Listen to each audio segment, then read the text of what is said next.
রহমতুল্লাহি ওয়া বারাকাতুহু। শুধু দর্শক, আজকে আমি যে বিষয়ে বলবো, এই বিষয়টা নিয়ে এর আগেও আমি কন্টেন্ট করেছি, তারপরে আবারও বলছি। চারিদিকে যেভাবে এই নতুন সরকার আসার পরে যেভাবে ইতিহাস বিকৃতি হচ্ছে, যেভাবে ইতিহাসকে নিয়ে এরা সবাই ছেলেখেলা করছে, ইতিহাস, বাংলাদেশের স্বাধীনতা ইতিহাস যে যেভাবে পারুক, যে যেভাবে পারছে সে সেইভাবে এটাকে একটা করছে, মানে মন গড়া একটা কথা বলছে এবং মন গড়া উক্তি করছে, মন গড়া ইতিহাস রচনা করছে। আজকে আমি সেইটাকে মানে ভুল প্রমাণ করার জন্য একটা ভিডিও আজকে আমি করব, এবং এর আগেও যেহেতু করেছি, আর সেটা হচ্ছে বাংলাদেশের স্বাধীনতা এবং বঙ্গবন্ধুকে নিয়ে। আমেরিকান নিউ ইয়র্কে নিউজউইক সাময়িকীতে 1971 সালে নিউজউইক সাময়িকীতে বঙ্গবন্ধুকে নিয়ে একটা লেখা প্রকাশিত হয় এবং পরবর্তীতে এটা বই আকারে প্রকাশিত হয়। এটা হচ্ছে পোয়েট অফ পলিটিক্স। এটা বাংলায় করা হয়, বাংলা করলে হয় রাজনীতির কবি। এটা প্রকাশিত হয় 1971 সালে। এটা একটা তার বিভিন্ন ভাষণ সংবলিত এবং তার বিভিন্ন স্মৃতি, তার ইতিহাস, তার রাজনীতির দর্শন, তার রাজনীতির ঘটনাবলী নিয়ে প্রকাশিত হয় একটা বই, এই পোয়েট অফ পলিটিক্স। এটা সারা বিশ্বের 22টা ভাষায় এটা প্রকাশ করা হয় এবং সেই সাথে এই বইয়ের ভিতরে তার 7ই মার্চের ঐতিহাসিক ভাষণটাও কিন্তু ছিল। এই বঙ্গবন্ধু শেখ মুজিবুর রহমান, তিনি এই বাঙালি জাতির মুক্তির জন্য তিনি 4682 দিন তিনি কারাবরণ করেছেন। আর সেই কারাবরণের ইতিহাস নিয়ে বিশ্বের বিভিন্ন দেশের যেসব কবি সাহিত্যিকরা আছে তারা এইটাকে বই আকারে প্রকাশ করেছেন। আমি একটু আগেই এই বিষয়ে কথা বলেছি যে বিশ্বের 22টি ভাষায় তার এই বইটা প্রকাশিত হয়েছে এবং এক এক দেশে এক এক নামে, একই বই একই লেখা এক এক দেশে এক এক নামে প্রকাশিত হয়েছে। আর তেমনই একটা বই প্রকাশিত হয়েছিল লন্ডন থেকে, যেমন দ্য আনফিনিশড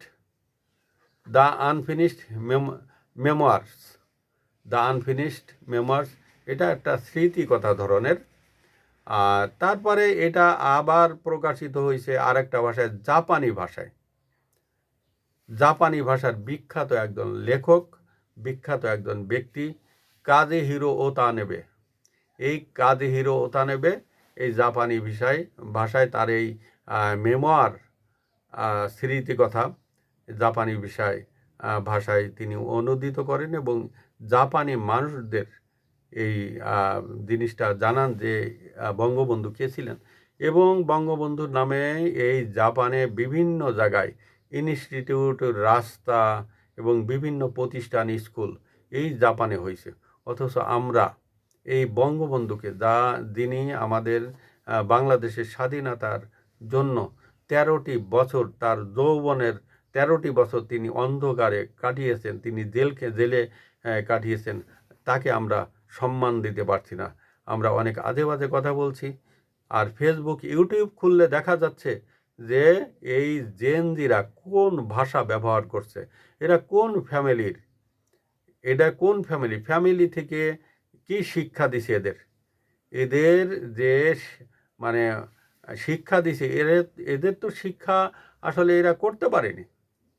আর এর জন্য আমি দোষ দেব আমি সাবেক প্রধানমন্ত্রী শেখ হাসিনাকে দোষ দিব। এই শেখ হাসিনা এই মাদ্রাসা শিক্ষাকে ইউনিভার্সিটিতে ঢুকাইয়ে আজ তিনি এই বঙ্গবন্ধুকে, বাংলাদেশের মুক্তিযুদ্ধকে তিনি অপমানিত করেছেন। চায়না ভাষার একজন বিখ্যাত লেখক চাইঝি, তিনি এই চায়না ভাষায় এটা অনুবাদ করেছেন, এই মেমোয়ার্স স্মৃতিকথাটা। আর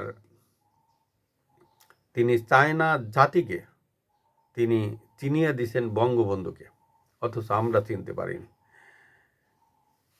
অথচ আমরা তার মূল্য দিতে পারিনি। এবং তার পুরা ফ্যামিলিকে আমরা হত্যা করেছি। এই বাঙালি জাতি। কিছু পথভ্রষ্ট সামরিক কর্মকর্তা আজ তার পুরা ফ্যামিলিকে ফিনিশড করে দিছে। ভারতের বিখ্যাত গোয়েন্দা সংস্থা র, তৎকালীন সোভিয়েত ইউনিয়নের বিখ্যাত গোয়েন্দা সংস্থা কেজিবি, কিউবার গোয়েন্দা সংস্থা এবং ভিয়েতনামের গোয়েন্দা সংস্থা বঙ্গবন্ধুকে তারা সতর্ক করাইছিলেন এবং বঙ্গবন্ধু একটা কথাই বলেছিলেন। তিনি বলেছিলেন যে যাদের জন্য আমি আমার যৌবনের 13টি বছর কারাগারের অন্ধকার প্রকোষ্ঠে কাটিয়েছি, সেই বাঙালি জাতি আমাকে মারতে পারে না।